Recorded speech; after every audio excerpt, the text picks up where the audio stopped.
Space junk. All that stuff above the Earth is classified as space junk. But there's a satellite up there. Yes, there is. And all that space junk can run into that satellite. And I think so far this year, there's been 2,000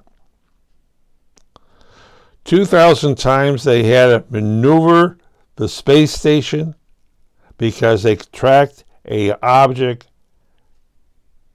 spinning and coming at the space station. So they have to move the space station.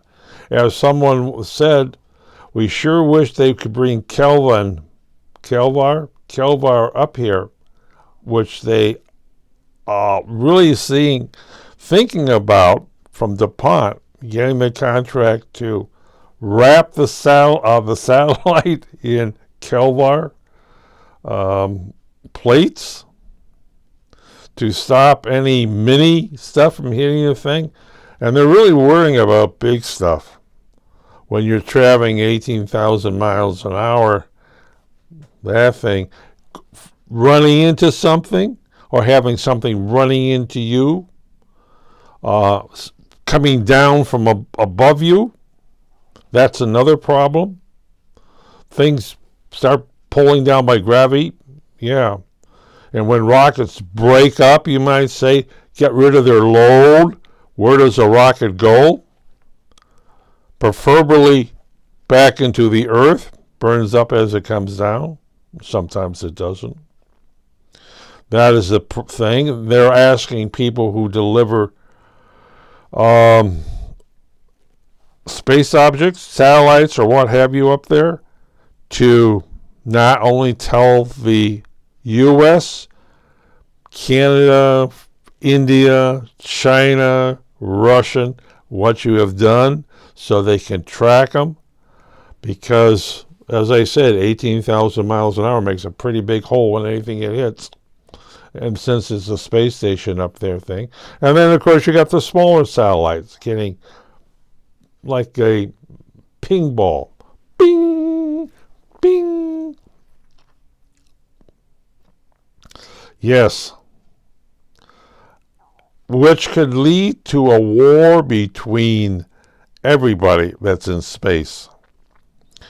If some object hits a military satellite up there, Russian, Chinese, U.S., British, what have you, that could cause a problem on Earth, and I do mean that. Satellite communication gets bad. Now, GPS is 20,000 miles up, so to disrupt something like that, you have to target it. And I don't think most nations would enjoy having their GPS taken out.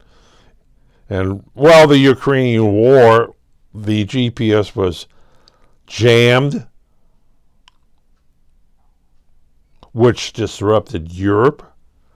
Most of the world, when you start jamming GPS satellites that are over that area, that's made a few nations very, very mad.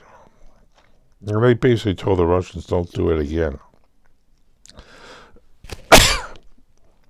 If you're going to jam GPS, make sure what you do is on the ground.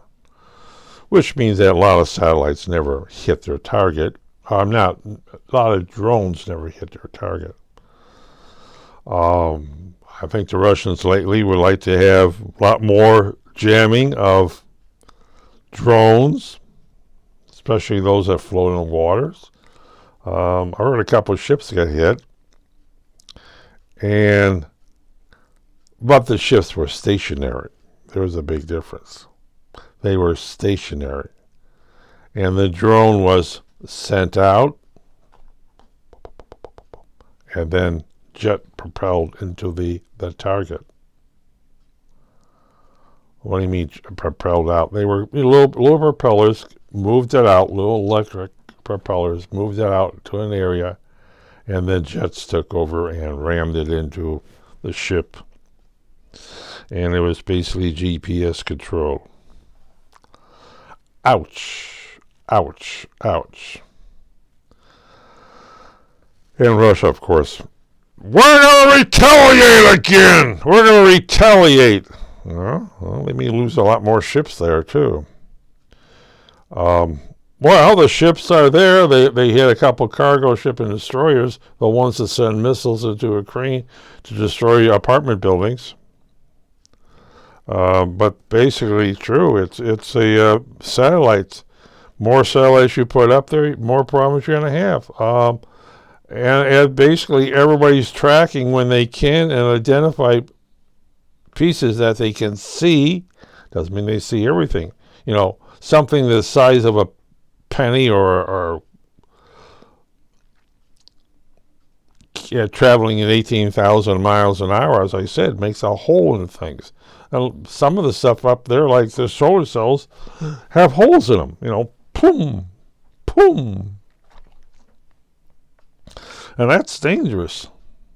And hitting a rocket going up there. Think of hitting a rocket that contains people, and it goes through the engine.